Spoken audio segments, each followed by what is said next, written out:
Hey guys, so I was just gonna hop on here and talk a little bit about social media. Man, through this quarantine time, I have realized that social media is the best thing in the world and the worst thing in the world, depending on what we use it for. And I have been on social media and my phone more the past 3 weeks than I have ever been on it in my life, which is a bad thing, I know. Um, but just recently, like since Easter Sunday, I have realized the platform and the opportunity that comes with social media and technology because our world is pretty much driven by technology now, but we could use that for so much positivity. Man, I can't remember the exact numbers, but on Easter Sunday, we watched live church as a family, and a couple days later, they reported the numbers, and it was like 62,000 people were saved on Easter Sunday. How great is that through technology? But my feed has just been full of live streams, worship services, Bible studies, verses, devotionals. Just so much goodness is overflowing through my feed, and it has been so encouraging. And I never realized that my feed was so negative until it's kind of switched through this quarantine and became positive, and people that are putting their hope and their trust in Jesus to get us through this time. And it's just really encouraged my heart, and I hope that it does yours too. So I have a couple verses and I have a couple questions that go along with them, and it's just something for you to think about, and hopefully it encourages and challenges your heart. The first question is, are we posting things? I'm saying we because I'm guilty of it. Do we post things so that somebody else will see them? Do we post something so that we make somebody jealous, or somebody knows that I'm hanging out with this person instead of this person? Are you posting scripture and sharing live stream to churches, worship services? Are you sharing all of the good things out of the kindness of your heart, and because it spoke to you and you wanted to speak to somebody else? Or are you sharing it so that people think of you and look at you as more Christian, or you're more spiritual than them because you shared that? Where is your motives behind what you're sharing and what you're posting? Is it coming across positively? Is it going to hurt somebody's feelings? Is it going to be offensive? All these questions we need to ask ourselves before we post, and it wasn't until a week or two ago that I've really thought about that, because I've never really put in much thought of what I post. But so many random people get on there, and man, if we want to be influencers to people, man, what we post and what we say and who we hang around with, those all influence if they're going to listen to us and care what we have to say. Proverbs 15:1 says, "A gentle answer turns away wrath, but a harsh word stirs up anger." Are we being the people that are stirring up the pot? Are we stirring anger? Are we trying to make people mad behind the scenes? Are we trying to get to somebody? There's so many questions that go to that scripture when we put it into a social media perspective. Matthew 5:9 says, "Blessed are the peacemakers, for they will be called children of God. Blessed are those who are persecuted because of righteousness, for theirs is the kingdom of heaven." We are called to be peacemakers. We are called to have unity, to create unity, to everybody get along, to share love, to share kindness, to share joy. And if we're tearing people down, or people are offended by our post, or anything like that, man, we are not being peacemakers. We are being the exact opposite.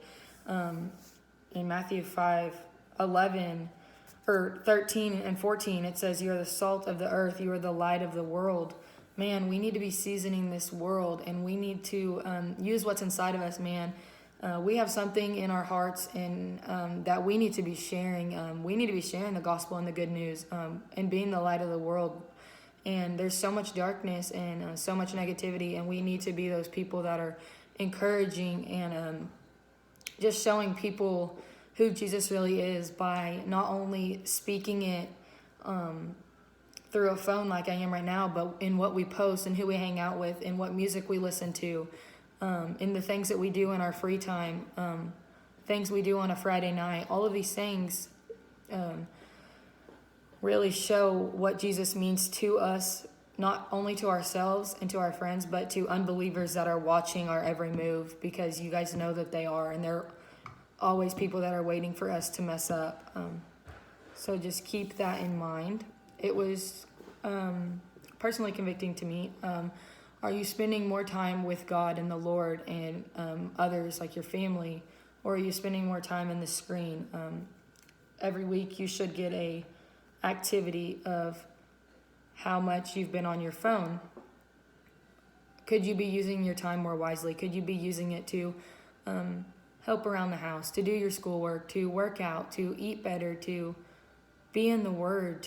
Are you having devotionals? Are you listening to worship music? A lot of times we get complacent and we look to Sunday mornings and Wednesday nights in leaderships to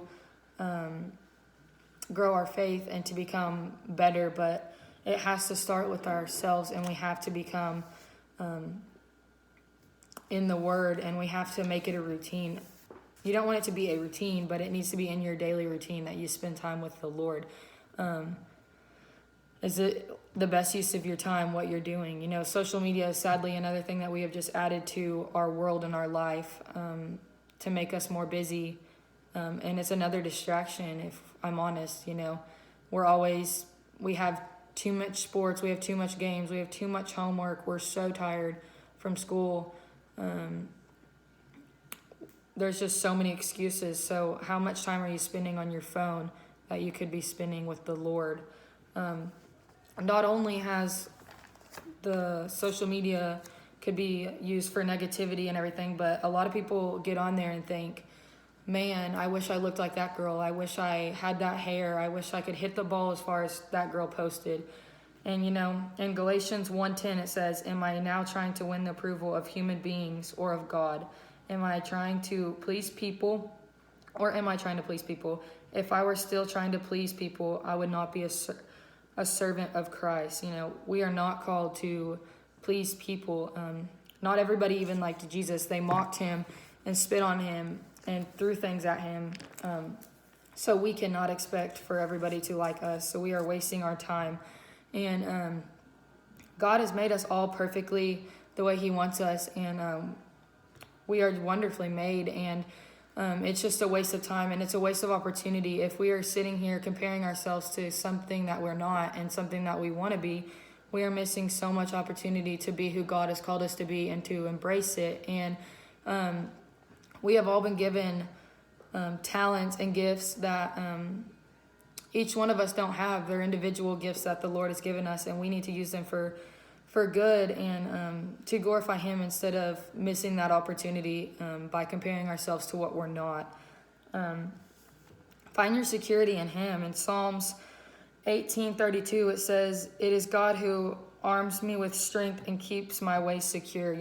He's got you. He's keeping us secure. He knew that this COVID-19 would happen, and he knew that it would do a lot of damage to a lot of people, and with jobs and everything. Man, I think that now's the time that he is calling us to just come to him and to get into his word and find security in him and find hope and all of these things in him instead of the things that we always rely on, whether it be our income, our job, anything like that.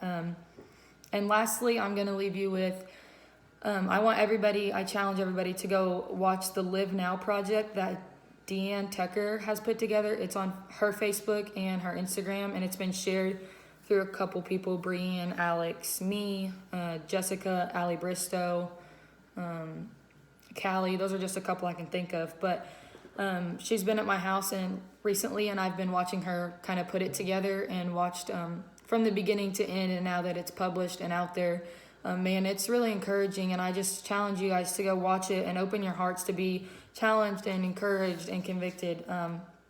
And at the end of it, it says she wants all of us to post something that we are thankful for 1 Samuel 12:16 says, "Now then, stand still and see the great things the Lord is about to do before your eyes." This verse has stuck out to me recently because I have honestly been kind of negative and lazy through this quarantine. And man, he's telling us that to be still, to rest in his promises and his hope and his truth. And man, good things are happening. I mean, people are still being saved, and there's so much goodness and opportunity that we still have. I know it's harder to reach people because we can't necessarily be around many, but think of all the good things he's doing. And just before quarantine's over, post something you're thankful for, whether it be a sport or your family or a person or just a picture of the yard, just whatever it may be, something that just brings peace and just warms your heart. I just ask that you post it, share it, and then you put the hashtag Live Now Project to spread the word and to get that out there, because Deanne has worked for months and months on that, and she has prayed for it, and it's truly could bless a lot of people. So I just pray and ask that you would do that, and just think about what you are using for your social media platform and what you are doing. Are you using it to glorify the Lord and to uplift people, or is it for your own good? I can't wait to see you guys, and I hope that you are all staying safe and having fun and coming up with new ideas to not be bored. Bye, guys.